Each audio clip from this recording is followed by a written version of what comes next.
इस तूफान का सामना करेगी। तभी उसके पास उसके घर वालों का कॉल आता है जिसमें उसकी बहन उसके सामने व्लॉग के कमेंट पढ़ने को कहती है। जब जेसिका उन कमेंट्स को पढ़ती है तो उसमें दुनिया के हर कोने से लोग उसके जज्बे की तारीफ कर रहे थे, जिसे उसे और हौसला मिलता है और वो फैसला करती है कि वो इस तूफान के साथ आगे बढ़ेगी, पीछे नहीं हटेगी। उसके कोच उसे ऐसा करने से मना करते हैं, उसके डैड भी वापस आने को कहते हैं क्योंकि उसमें उसकी जान जा सकती है। लेकिन जेसिका ने फैसला ले लिया था और इसीलिए उसके इस हौसले के आगे सभी लोग हार मान जाते हैं और बस यही दुआ करते हैं कि उसे कुछ ना हो। जेसिका ने सारी वो तैयारी कर ली थी जो उसे बताई और सिखाई गई थी, लेकिन ये उसकी उम्मीद से ज्यादा बड़ा तूफान था, एक कार्गो शिप जितना ऊंचा, और उसे बहुत सारे झटके महसूस हो रहे थे और ये झटके बहुत ही ज्यादा बड़े थे।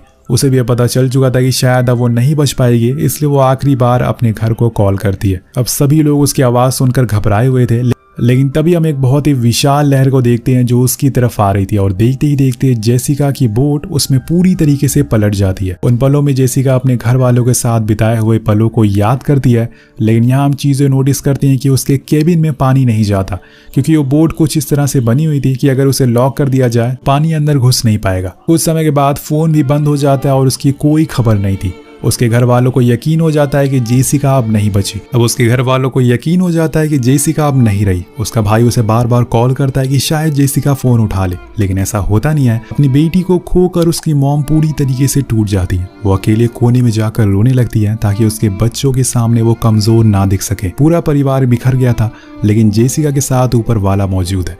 उसके सपने को पूरा होने से कोई रोक नहीं सकता, शायद नेचर भी। तभी हम देखते हैं कि उसकी बोट ऊपर आ जाती है और जेसिका भी ठीक है। वो सबसे पहले अपने घर में फोन करती है और उसकी आवाज सुनकर सभी को यकीन हो जाता है कि इस लड़की में जरूर कुछ तो बात है, ये इतनी आसानी से हार मानने वालों में से नहीं है। अब बाहर हैना आकर सभी मीडिया वालों को उसके बारे में बताती है कि मेरी बहन अभी जिंदा है और वो वापस घर लौट आ रही है। उधर हम देखते हैं कि धीरे धीरे तूफान अब शांत हो गया है। जेसिका खुद के मन में कहती है कि उसने जो पिछले 2 दिनों में एक्सपीरियंस किया है शायद वो उसे कभी भूल नहीं पाएगी। वो अपनी बोट से बाहर आकर बारिश का मजा लेती है और गॉड को थैंक यू कहती है कि उसने अभी तक पूरे 200 दिनों का सफर तय किया है और अब उसे उसके घर की दूरी कुछ ही मीलों की है। लेकिन यहाँ हम देखते हैं कि उसे रिसीव करने लोगों में काफी एक्साइटमेंट है। नेक्स्ट डे जब जेसिका सोकर उठती है तो देखती है कि वो सिडनी हार्बर पहुंच गई है, जहां पर तकरीबन 80,000 लोग उसे इंतजार में खड़े हैं। इसमें कुछ ऐसे भी लोग थे जिन्हें अभी तक यकीन नहीं था कि इतनी छोटी उम्र की लड़की आखिर इतना बड़ा काम कैसे कर दे, लेकिन जेसिका ने उन्हें यकीन करने पर मजबूर कर दिया।